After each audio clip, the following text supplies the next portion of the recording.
ఎంజీరావు గారు, ఈ 30 రోజుల యుద్ధంలో ఎన్నో ట్విస్టులు చూసాం. ప్రపంచవ్యాప్తంగా ఆందోళనల్ని, అనుమానాల్ని కూడా చూసిన పరిస్థితి. మాట మీద నిలబడిన ట్రంప్ ఎన్నో మాటలు ఇప్పటివరకు మార్చాడు. విరామం యుద్ధానికి అంటూనే ఒకవైపు ఇరాన్పై అటాక్స్ చేస్తున్న పరిస్థితి కనిపిస్తోంది.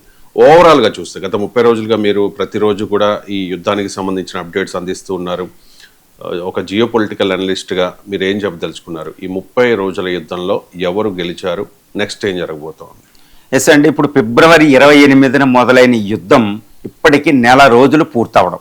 అసలు నెల రోజులు ఒక మోడర్న్ యుద్ధం అంటే, ఒక ఆధునిక యుద్ధం అంటే అత్యంత విధ్వంసం, విలయ తాండవం ఉంటుంది.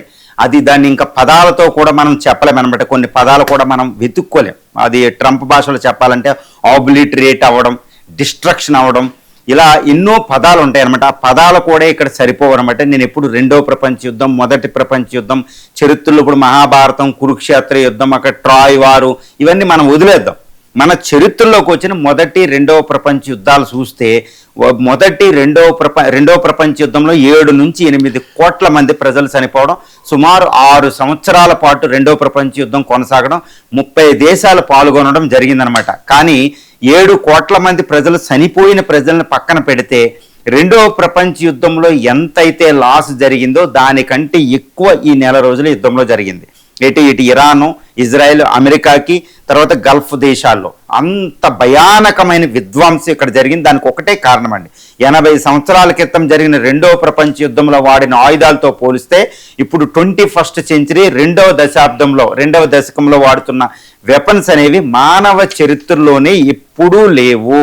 ఇప్పుడు ఈవెన్ కన్వెన్షనల్ వెపన్స్, ఇంకా న్యూక్లియర్ వెపన్స్ తీయడంలా, కానీ ఇందులో బాలిస్టిక్ మిసైల్స్ అని, తర్వాత హైపర్సోనిక్ గ్లైడ్ వెహికల్స్ అని, డ్రోన్ టెక్నాలజీ, ఈ యుద్ధాన్ని డ్రోన్ యుద్ధం అని కూడా పిలవచ్చు, మిసైలు డ్రోన్ యుద్ధం అని కూడా పిలవచ్చు అనమాట. 5th జనరేషన్ ఫైటర్సు, తర్వాత ర్యాప్టర్సు, MQ-9 ర్యాపర్ లాంటివి, B-1, B-2, B-52 స్ట్రాటో ఫోర్ట్రెస్ లాంటివి అధునాతనమైన అతిపెద్ద, అంటే మానవ చరిత్రలోనే అతిపెద్ద bombers, naval assets, air assets, తర్వాత ఎయిర్ డిఫెన్స్ అసెట్స్, తర్వాత బంకర్ బరస్ట్ బాంబ్స్ 15 టన్నుల ఉన్నవి, TNT, టైనోట్రో, టోల్విన్, పాస్పరస్, వైట్ పాస్పరస్ లాంటి అసలు పేర్లు కూడా చెప్పలేను అనమాట లిస్ట్ మొదలు పెడితే. ఇంతటి దారుణమైన యుద్ధం. తర్వాత యాంథ్రోపిక్ అనేది టెక్నాలజీని అక్కడ వాడడం, మిలిటరీ టెక్నాలజీ, ఆల్గారిథమ్స్ వాడడం, ఈ అధునాతనమైన టెక్నాలజీ అంటే బియాండ్ హ్యూమన్ బీయింగ్స్ అనమాట. హ్యూమన్ ఒక్కడితోనే ఎన్నో యుద్ధాలు చేపించవచ్చు అనే యుద్ధ తంత్రం అక్కడ కొనసాగుతుంది. ఇక్కడ ఇరాన్ ఏమాత్రం తీసిపోదు, అటు అమెరికా, ఇజ్రాయెల్ అసలు తీసిపోవు, సుప్రీం మిలిటరీ ఫోర్సెస్ కాబట్టి ఈ నెల రోజులుగా యుద్ధం జరిగితే ఎవరిది పై చేయి అనేది ఇక్కడ చాలా పెద్ద చర్చించుకోవాలి. తర్వాత నెల రోజుల యుద్ధం తర్వాత ఈ యుద్ధం ఎప్పుడు ఆగబోతుంది, ఏ విధంగా యుద్ధం టర్న్ అవ్వబోతుంది, పీస్కి ఎండ్ అవుతుందా లేదా అనేది కూడా మనం చర్చించుకోవాలి. ఈ గత 30 రోజుల యుద్ధాన్ని మనం యుద్ధ తంత్రాన్ని చూస్తే ఒక పక్కన US, ఇజ్రాయెల్ వాటికి సపోర్ట్గా బుక్ అయినాయి, అంటే ఆ యుద్ధంలో పాల్గొనకపోయినా అటాకులు గురవే గల్ఫ్ దేశాలు. సుమారు 7 గల్ఫ్ దేశాలైన Saudi Arabia, Bahrain, Qatar, Kuwait, Oman, ఈ జోర్డాను, ఈ దేశాలు ఉన్నాయి. 7 దేశాలు సుమారు గల్ఫ్ దేశాలు, అంటే US, ఇజ్రాయెల్ 7 గల్ఫ్ దేశాలు. ఇటు పక్కన చూస్తే కేవలం ఇరాన్ మాత్రమే. అయినప్పటికీ నెల రోజులుగా చూస్తూ ఉంటే ఇరాన్ ఎంత లాస్ అయింది, ఇవి ఎంత లాస్ అయినాయి, అంటే ఎవరు ఎక్కువ లాస్ అయ్యారు అనేది మనం చెప్పుకోవాలి. ఈ 30 రోజుల తర్వాత ఎవరిది అంటే 30 రోజుల్లో ఎవరిది పై చేయి అనేది, అంటే వీళ్ళ బలాలు చూడాలన్నమాట. United States of America supreme military force, అది ఈ ఇజ్రాయెల్ అనేది ఈ సుప్రీం మిలిటరీ టెక్నాలజికల్ కంట్రీ. తర్వాత గల్ఫ్ దేశాలు కూడా అవి రిచెస్ట్ కంట్రీస్, వాటి దగ్గర ఆయుధాలు కూడా అలా ఉంటాయి. కాకపోతే ప్రత్యక్షంగా అవి యుద్ధంలో పాల్గొనేది కేవలం అమెరికాకి మాత్రం ఎయిర్ బేస్లు ఇవ్వడం అనేది జరిగిందనమాట. ఇటు పక్కన ఇరాన్ ఏంటంటే 6,69,000 సైన్యం. కానీ ఇరాన్ ఏంటంటే ఫిబ్రవరి 28న అమెరికా మొదలెట్టిన ఎపిక్ ఫ్యూరీ అనేది, ఇజ్రాయెల్ యొక్క రోరింగ్ లయన్ అనే ఆపరేషన్స్లో ఫస్ట్ రోజే ఆయతుల్లా అలీ ఖైమోనీని కోల్పోవడం అతిపెద్ద సెట్ బ్యాక్ అనమాట ఇరాన్కి. దాంతోపాటు మొట్టమొదటి వారంలోనే 49 మంది ఆర్మీ పొలిటికల్ నేతలు కోల్పోవడం అనేది, తర్వాత పెద్ద న్యూక్లియర్ సైంటిస్టులు కోల్పోవడం అనేది ఇరాన్కి పెద్ద లాస్ అని చెప్పుకోవచ్చు అనమాట. దీంతో పాటు ఇరాన్ ఏంటంటే మొత్తం 16,52,000 చదరపు కిలోమీటర్ల భూభాగం అంతటినీ కూడా వందలాది ఇజ్రాయెల్, అమెరికా యుద్ధ విమానాలు కొట్టడం, తర్వాత తన అణు రియాక్టర్లని ఇస్ఫహాను, ఫోర్డో, తర్వాత నాతాంజ్ అని, ఈ బుషేహార్ అనేది, తర్వాత తబ్రిజ్ దగ్గర, టెహరాన్ దగ్గర ఉన్న అన్ని అణు రియాక్టర్లో, అణు research centres, uranium mining centres అన్నింటినీ చాలా వరకు నాశనం చేసినట్టు మనకు తెలుస్తుంది గత 30 రోజులుగా. దీంతో పాటు United States of America Trump చెబుతున్నట్టు ఇది చాలా వరకు నిజం. ఇరానియన్ యొక్క నేవీలో డజన్ల కొద్ది షిప్ని ముంచేయడం జరిగింది. ఇరానియన్ ఎయిర్ ఫోర్స్ని చాలా వరకు 80% సర్వనాశనం చేసినట్టు తెలుస్తుంది. దీంతో పాటు ఇరాన్లో ముఖ్యంగా సివిలియన్స్ ఇప్పటి వరకు 6,000 మంది వరకు సివిలియన్స్ చనిపోవడం, కొన్ని వేల మంది ఇంజూర్ అవ్వడం అనేది జరిగింది. ఇరాన్లో ఆయిల్ డిపోలు, ఆయిల్ ట్యాంకర్స్, పెట్రోకెమికల్ కాంప్లెక్సెస్ వీటన్నిటిని మీద కూడా దాడులు చేయడం జరిగింది. Even South Pars, one of the world's biggest oil refinery, దీంతో పాటు ఆయిల్ ఎల్పిజి టెర్మినల్స్ని కూడా నాశనం చేయడం జరిగిందనమాట. అంటే ఇరాన్కి చాలా లాస్ అయిందన్నమాట. ఇరాన్ అంటే ఒక రకంగా చెప్పాలంటే 5,000 సంవత్సరాల చరిత్ర కలిగిన పర్షియన్ హిస్టరీలోని ఇరాన్ ఇంత లాసు జరగలేదు. ఒక రకంగా చరిత్ర చూస్తే అలెగ్జాండర్ అటాక్ చేసినప్పుడు క్యాపిటల్ సర్వనాశనం చేయడం జరిగింది. దాంతో పోలిస్తే చాలా లాస్ అనేది ఇప్పుడు ఇరాన్కి సంభవించింది గత నెల రోజులుగా. ఇదంతా ఒక పక్కన ఉంటే మరి అమెరికా, ఇజ్రాయెల్ ఏ విధంగా అంటే ఈ నెల రోజులు ఇరాన్ అంటే ఎవరు ఎక్కువ ప్రతిఘటించారని చెప్పే ముందు అమెరికా, ఇజ్రాయెల్, గల్ఫ్ కంట్రీస్ ఏమి లాస్ అయినాయి ఏంటంటే, ఇరాన్ ఏం చేసిందంటే అది ఇంత లాస్ అయ్యే పరిస్థితిలో కూడా దాని ప్రతిఘటన శక్తి మాత్రం ఒక అద్భుతమైన అయితే చెప్పవచ్చు. అది యుద్ధ వ్యూహంలో భాగం.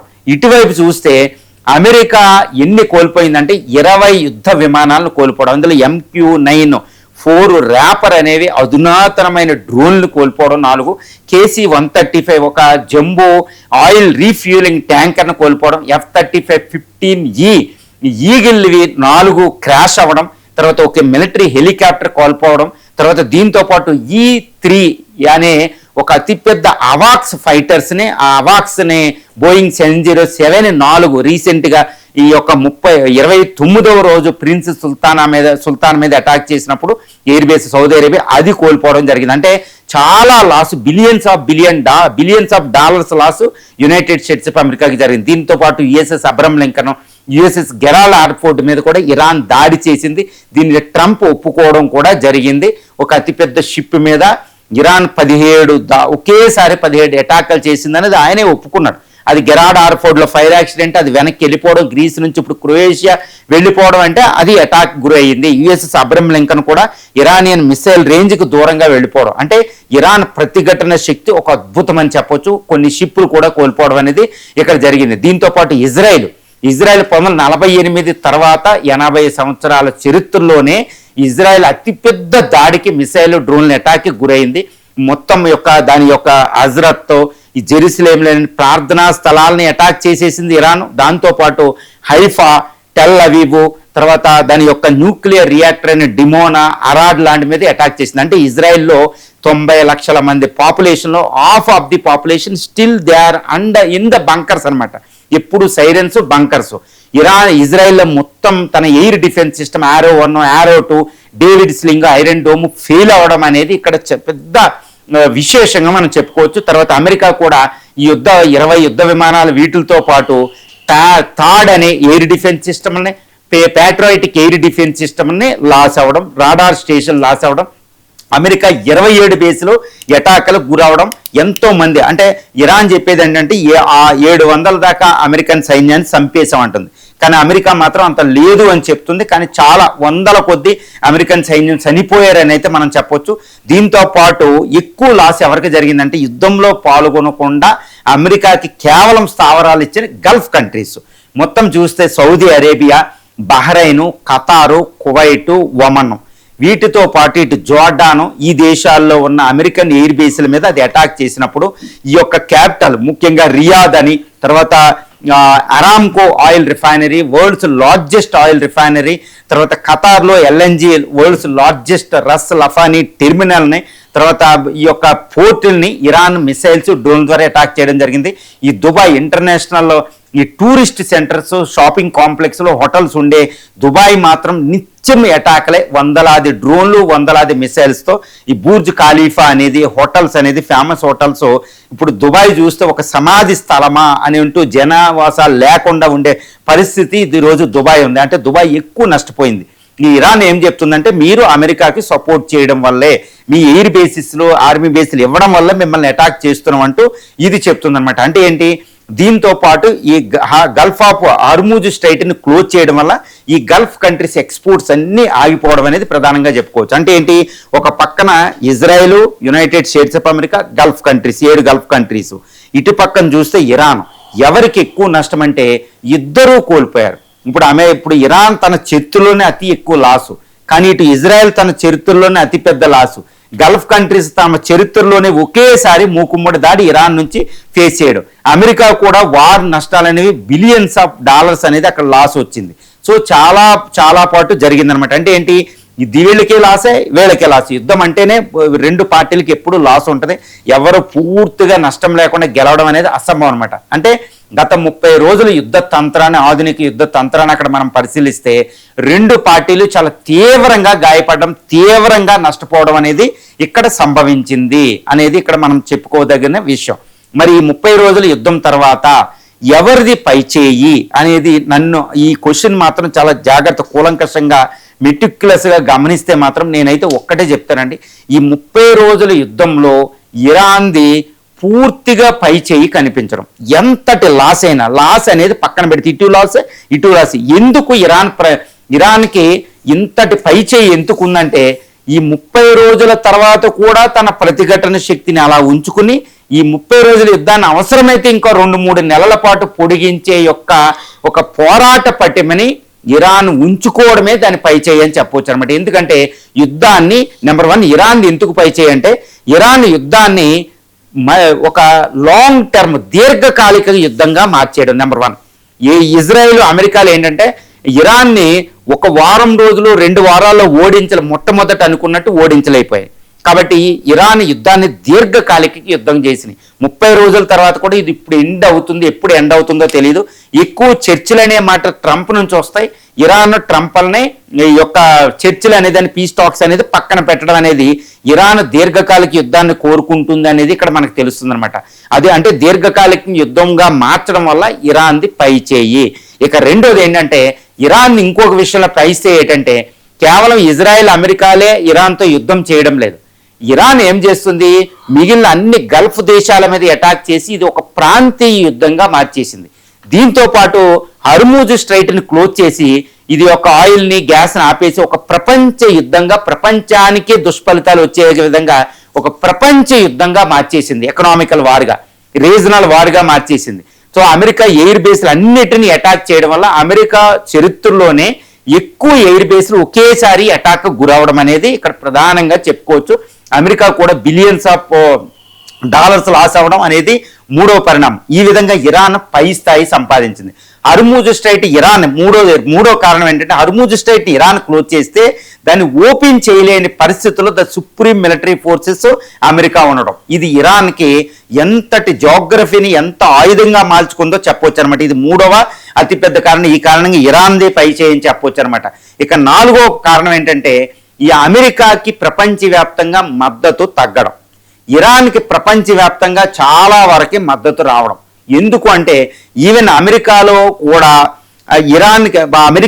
కూడా ఇక్కడ అమెరికన్ ప్రెసిడెంట్ డొనాల్డ్ ట్రంప్కి వ్యతిరేకంగా నో కింగ్స్ ఫెస్టివల్ ఇది ప్రొటెస్టులు జరగడం అంటే అమెరికాకి మద్దతు అనేది పోతుంది.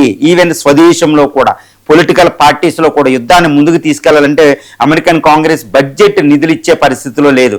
అమెరికన్ ఆర్మీలో కూడా ఒక రకమైన అసంతృప్తి అనేది ఎక్కువ ఉంది. ఇక్కడ కిల్లింగ్స్ ఎక్కువ అవడం వల్ల అనేది ఒకటి జరుగుతుంది. తర్వాత యుఎస్ఎస్ అబ్రహం లింకన్ అటాక్ గురవడం, యుఎస్ఎస్ గెరాల్ ఆర్ఫోర్డ్ దాడికి గురవడం అంటే ఇరాన్ దగ్గర ఇంకా పోరాట పటిమ ఉంది అనేది తెలుస్తుంది. ఇప్పటికీ 30 రోజులు. ఇక 5వ కారణం ఇరాన్ ఎందుకు పైచేయంటే, 30 రోజుల యుద్ధం తర్వాత కూడా ఇరాన్ ప్రతిఘటించే ఇరాన్లో ఉన్న ఈ secret military, secret missile complex, secret missile సిటీల్ని, సీక్రెట్ డ్రోన్ సిటీల్ని, సీక్రెట్ డ్రోన్స్ని ఇజ్రాయెల్ అమెరికాలు నాశనం చేయలేకపోవడం, తద్వారా ఇరాన్ ఇప్పటికీ కూడా ఎక్కడ పడితే అక్కడ ఫ్రీగా అటాక్ చేసే సామర్థ్యాన్ని సంపాదించుకోవడం, ఇది 5వ అతిపెద్ద కారణం ఇరాన్ది పై చేయి. ఇక 6వ కారణం ఏంటంటే, ఇప్పుడు ఇరాన్ 30 రోజుల తర్వాత కూడా F-35 ఫైటర్స్ లాంటివి, తర్వాత ప్రిన్స్ సుల్తాన్ అక్కడ ఎయిర్ బేస్ మీద అటాక్ చేసి అక్కడ యొక్క E-10 లాంటి అవాక్స్ ఫైటర్స్ను కూడా అటాక్ చేస్తుందంటే అక్కడ దానికి ఎయిర్ డిఫెన్స్ సిస్టమ్ ఉంది అనేది తెలుస్తుంది. తర్వాత దాని దగ్గర హైపర్సోనిక్ మిసైల్స్ని ప్రయోగిస్తూ అమెరికా ఇజ్రాయెల్ యొక్క ఎయిర్ డిఫెన్స్ సిస్టమ్లు అన్నింటినీ నాశనం చేసింది.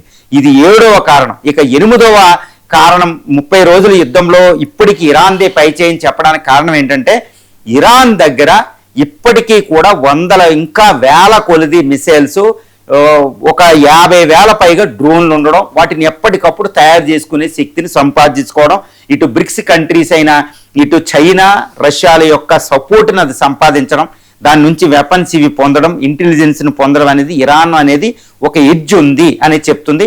కానీ ఇక్కడ అమెరికా ఏంటంటే ఒక కాస్ట్లీ వార్ అనేది అమెరికాకి తయారవడం అనేది ఇక్కడ బిగ్ లాస్ అయింది. అంటే ఇప్పుడు యుద్ధం, అందువల్ల 30 రోజుల యుద్ధంలో పై స్థాయి ఎవరిది అని నన్ను అడిగితే మాత్రం కూలంకషంగా ఎవరైనా చెప్పవచ్చు. అంటే అసలు ఆఫ్టర్ ఇరాన్ అంటే 47 సంవత్సరాల పాటు ఆర్థిక ఆంక్షలకు లోబడి ఒక కడు పేదరికంగా తయారైన ఇరాన్ని 30 రోజులు అయిన తర్వాత కూడా అమెరికా ఇజ్రాయెల్ ఓడించలేకపోవడం అంటే అది ఇరాన్దే విజయం. పూర్తి విజయం అని అయితే నేను చెప్పలేను, అది విజయమే. 30 రోజుల తర్వాత కూడా ఇరాన్ ఇంకా యుద్ధం అంటూనే యుద్ధం చేయగలిగే సామర్థ్యాన్ని ఉండడం అంటే అది తిరుగులేని ముందు పై చేయిగా ఉందని చెప్పొచ్చు. కానీ United States of America Israel peace discussion అంటూనే ఇంకా యుద్ధాన్ని ముందుకు తీసుకెళ్ళాలి. మరి ఇప్పుడు 30 రోజుల యుద్ధం తర్వాత యుద్ధం అంతమవుతుందా అంటే ఇప్పటికీ యుద్ధం ఆగేలాగా లేదు. ఎందుకంటే డొనాల్డ్ ట్రంప్ రివెంజ్ తోటి ఉండడం, తర్వాత బెంజమిన్ నెతన్యాహు ఇరాన్ని నాశనం చేసేయాలని ఉండడం, పీస్ టాక్స్ని ఇజ్రాయెల్ అడ్డగించడం అమెరికా ఒకవేళ వచ్చిన. ఇటువైపుని చూస్తే ఇరాన్ ఏంటంటే మిస్ ట్రస్ట్ అనమాట. అమెరికన్ ప్రెసిడెంట్ బెంజమిన్ నెతన్యాహుతో పీస్ డిస్కషన్కి వెళ్ళడం అంటే మళ్ళీ మోసపోవడమే, మళ్ళీ బ్యాక్ స్టాప్ తనకు తాను తీసుకోవడమే. అలాగే చరిత్రలో జరిగింది కాబట్టి అంతకుముందు. ఇప్పుడు అవి వద్దు అని వీళ్ళిద్దరి మధ్య నమ్మకం లేదు పీస్ డిస్కషన్కి. మళ్ళీ Pakistan peace discussion, Pakistan is a failed state, అది సరిపోవడం లేదు దాని పవర్. సో ఈ విధంగా చూస్తే ఇప్పుడు యుద్ధం ఎట్టి పరిస్థితుల్లో ఇప్పుడు కొన్ని వారాల పాటు ఆగే అవకాశం లేదు. అలా అని United States of America Israel Iran మీద గెలిచేస్తాయంటే హైలీ ఇంపాసిబుల్. నేను ఒకటే చెప్తున్నానండి, United States of America Israel ఓడిపోకపోవచ్చు, కానీ ఇరాన్ మాత్రం ఓడించలేదు. నేను ఎప్పుడు చెప్తా ఇరాన్ అనేది జోగ్రఫీ, దాని యొక్క పాపులేషన్ స్ట్రెంగ్త్, దాని యొక్క శక్తిని ఆ ఏరియాలో ఓడించడం అనేది అసంభవం. కాబట్టి ఇరాన్ను నాశనం అవుద్ది, కానీ ఇరాన్ను ఓడించడం అసంభవం. కానీ ఇటు పక్కన అమెరికా ఇజ్రాయెల్ని ఇరాన్ ఓడించలేదు, కానీ అవి ఇరాన్ని గెలవలేవు. అంటే ఎవరు గెలిచినట్టు ఫైనల్గా? ఇరానే గెలిచినట్టు. ఆ ప్రాంతంలో అమెరికా ఇజ్రాయెల్ ఓడిపోవు, కానీ దాన్ని గెలుపుకోలేక అవి వెనక్కి వెళ్ళవలసిన పరిస్థితి వస్తాయి. అది వారమా, 2 వారాలా, 3 వారాలా జరిగే తంతు ఇదే. ఈ లోపు ఎంటైర్ గ్లోబ్లో ఇప్పుడు హౌతీస్ యుద్ధంలోకి రావడం వల్ల బాబ్ ఎల్ మనాబ్ని కూడా క్లోజ్ చేయడం వల్ల, ఈ సూయజ్ కెనాల్ క్లోజ్ అవ్వడం వల్ల ఈ ఆయిల్ షాక్ అనేది ఇంకా పెద్దదవుతుంది. ఏది ఇంటర్నేషనల్ ఎనర్జీ ఏజెన్సీ చెప్పినట్టు. దీంతో ఇంటర్నేషనల్లీ ట్రంప్ మీద ప్రెజర్ రావడం, ట్రంప్ మీద అక్కడ నో కింగ్స్ ఫెస్టివల్ ప్రొటెస్ట్లు అనేది అక్కడ ప్రెజర్ రావడం వల్ల ట్రంపే ఒకానొక రోజు సడన్గా వెనక్కి తగ్గే అవకాశం ఉంది. ఈ వెనక్కి తగ్గితే ఇరాన్ యుద్ధం ఆపదు. కాబట్టి దీంతో ఎట్టి పరిస్థితుల్లో పీస్ డీల్ దాన్ని పెట్టిన కండిషన్లు చాలా వరకు ఒప్పుకునే అవకాశం ఉంది. కాబట్టి ఇక్కడ చాలా కీలక పాత్ర వహించే దేశాలు 3 దేశాలు, 2 దేశాలు అని చెప్పవచ్చు. ఒకటి రష్యా, 2 ఇండియా. ఈ 2 రంగంలో దిగితేనే ఇక్కడ యుద్ధం అనేది పీస్ డీల్ కుదిరే అవకాశం ఉంది. పాకిస్తాన్ ద్వారా అవ్వదు. కాబట్టి యుద్ధం ఇంకా 2 నుంచి 3 వారాలు, ఇంకొక నెల పాటు యుద్ధం కొనసాగే అవకాశాలు మనకి ఇక్కడ పుష్కలంగా కనిపిస్తున్నాయి. కానీ 1 నెల తర్వాత కూడా నేను ముందే చెప్తున్నా, ఇరాన్ని ఓడించడం అసంభవం. కానీ అమెరికా ఇజ్రాయెల్ ఓడిపోవు, కానీ అవి వెనక్కి వెళ్ళవలసిన పరిస్థితి అనేది ఇక్కడ దాపుడిస్తుంది.